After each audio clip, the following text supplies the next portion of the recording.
Kahit mahal ang presyo ng mga produktong petrolyo, prioridad pa rin daw ng Philippine Coast Guard ang pagpapatrolya sa West Philippine Sea. Tinawag namang trap o patibong ni dating Supreme Court Associate Justice Antonio Carpio ang pinag-uusapang joint oil and gas exploration ng Pilipinas at China. Narito ang aking report.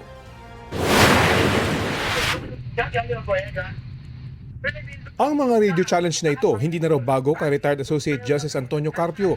Una niya itong narinig nang magtungo siya sa Isla ng Pag-asa, 14 na taon na ang nakakaraan bilang bahagi ng paghahanda para sa isasampang kaso ng Pilipinas laban sa 9-dash line ng China. Bagaman ngayon ay nasaksihan mismo ni Carpio kung paano gamitin ng Philippine Coast Guard ang panalo ng Pilipinas sa UN Arbitral Tribunal, nangihinayang siya na dito nagamit agad. We have to move on and make up for lost time.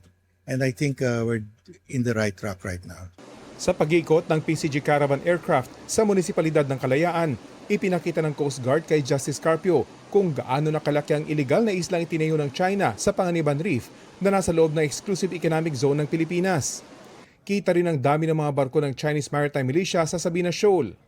Pero ang nakababahala ngayon ayon kay Carpio ang pag-uusap ng China at Pilipinas para sa joint oil and gas exploration. Joint development is a trap. Because joint development means, you go to the website of China, it says joint development means China owns the gas, the oil, all the natural resources.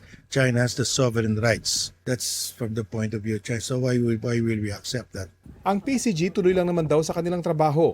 Bagaman aminadong apektado sila sa pagmahal ng krudo, ayon sa PCG, hindi nito maapektuhan ang kanilang operasyon sa West Philippine Sea. Ang pag-utos ni Commandant, we prioritized the Coast Guard deployment sa West Philippine Sea, whether para sa barko or sa aircraft. No, we are not going to sacrifice our MDA flight and also our sovereign patrol para siguraduhin ang kaligtasan ng ating mga mangingisdang Pilipino.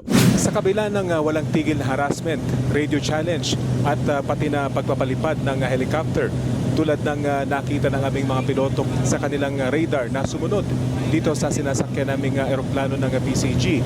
Patuloy daw itong mga ganitong domain awareness flight ng Coast Guard para igit na Pilipinas at hindi China ang may karapatan dito sa loob ng Exclusive Economic Zone ng bansa. Rafi Tima nagbabalita para sa GMA News.